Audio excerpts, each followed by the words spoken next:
Et salut tout le monde, ici Passion Car Spotting. Je trouve pour une toute nouvelle vidéo, une petite vidéo Car Spotting à Gérardmer. Vous verrez, donc les rushs ont un petit peu plus d'un mois et il y a quand même de belles voitures. Vous verrez, même si en ce moment c'est complètement mort. En une semaine, j'ai rien vu du tout.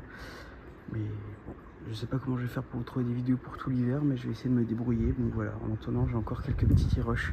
Je peux vous faire 2-3 vidéos YouTube. Donc j'espère que la vidéo vous plaira. N'hésitez pas à me donner votre avis sur la vidéo en commentaire, et aussi bientôt 2000 abonnés sur mon compte Instagram. Je vais faire un jeu concours, donc si vous êtes intéressé, n'hésitez pas à aller vous abonner, et aux 2000 abonnés, petit jeu concours.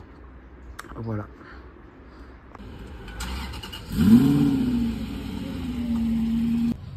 Bon bah la dernière fois je voulais vous la filmer, j'ai pas réussi, elle partait et là elle était carrée là-bas. J'arrive pour la filmer, il partait, donc je me suis dit bon bah deuxième fois que je me fais avoir, et finalement non, je l'ai juste garé. Donc voilà, on connaît V8 Vantage. À chaque fois j'ai envie de dire première génération, mais en fait il y en a eu plein d'autres avant, c'est très vieux le V8 Vantage. Donc ouais, donc en fait c'est juste la phase 1 de cette génération, hein, parce qu'il y a eu la V8 Vantage, ensuite il y a la V8 Vantage S. Ça c'est des voitures qui sont sorties je crois 2005 jusqu'à 2008 ou 2009. V8.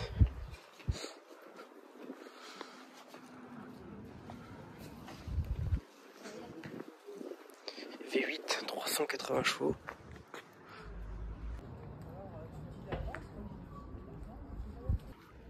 Moi je disais donc 380 chevaux, hein. Je coupe tout le temps parce que c'est une rue piétonne et que les gens passent devant, donc des belles jantes. La face avant je kiffe. Et l'intérieur, full noir. Magnifique. Ça n'a pas tant vieilli que ça, puisque tu dis c'est une voiture qui est sortie en 2005 ou 2006, enfin dans les générations là. Et franchement je trouve que par rapport à l'âge, une voiture qui s'approche de ses 20 ans, ça n'a pas pris trop de claques. 007 la plaque, hein, en dessous de l'écriture.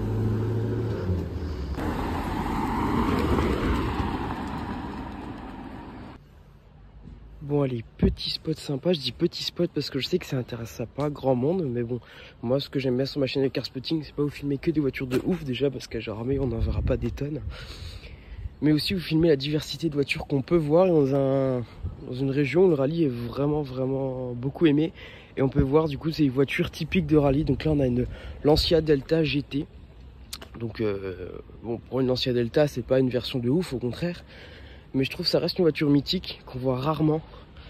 Donc là c'est la version GT, je crois que la GT du coup elle avait un moteur de 104 ou 108 chevaux. C'est la rivale de la Renault 11 à l'époque, donc Renault 11 Turbo.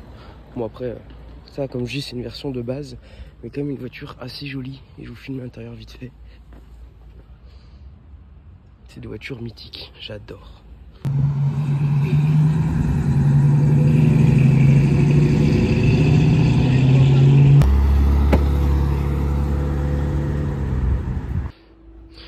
Bon, j'étais dégoûté, je viens de l'avoir passé et je l'ai raté, enfin du moins je l'ai très mal filmé. Et bah je me suis dit, vu où il part, il peut être au Grand Hôtel Pialier, donc je suis très content. En plus j'adore les Porsche, vous le savez. Donc la petite 997 turbo en cab, config blanche avec la petite bande. Je crois que je l'ai déjà vu cette voiture.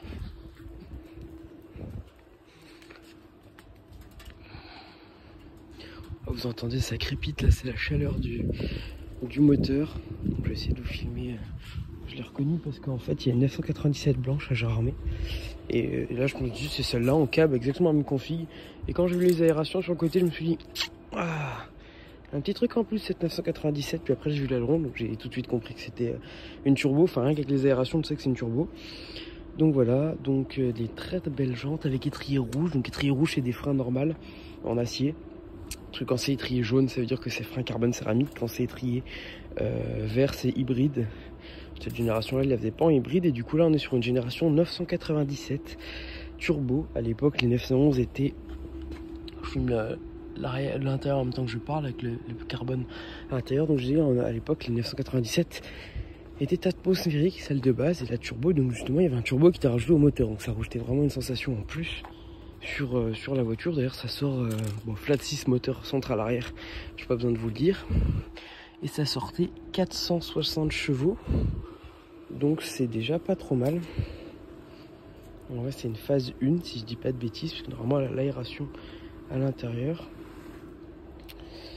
Là, d'habitude, j'étais sûr qu'il y avait une petite aération là, mais ça doit être sur les phases 2. Avec toujours le petit contour là, comme ça, sur les 997. Et les petits ailerons aussi, rétro aussi. Et les magnifiques aérations là. Et puis ce cul phénoménal que j'adore.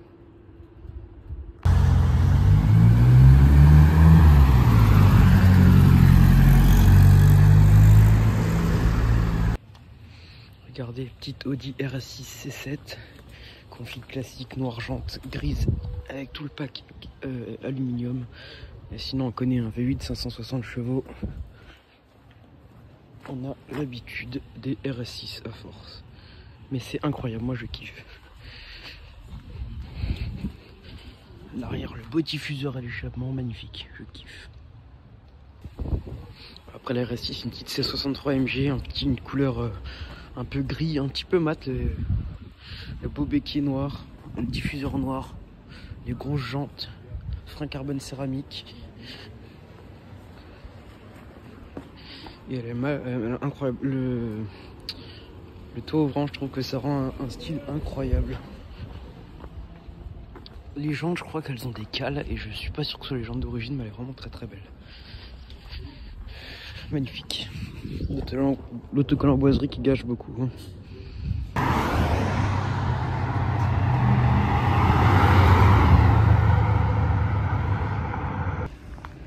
Bon, hier je vous ai montré une RS6, une petite 63, et ben il manquait juste une BMW, donc voilà, BMW M3 F80. Alors c'est pas une compétition, parce qu'on la reconnaît aux jantes, c'est pas une compétition, elle a pas la belle lame sur la malle, elle a pas les beaux béquets et ailerons, ailerons, coque de rétro en carbone, elle a pas la lame à l'avant. Mais il s'avère qu'elle a une config très très belle, notamment due à une couleur qui est vraiment belle. Je sais pas si on se rend bien compte. Les jantes qui sont sur toutes les BM qui sont pas M, compétition, et qui sont très belles, mais elle a surtout un intérieur des fous furieux. Intérieur blanc. Avec tous les inserts en carbone qu'on verra pas parce que au téléphone ça rend pas bien. Et là les sorties de pot d'échappement en M compétition.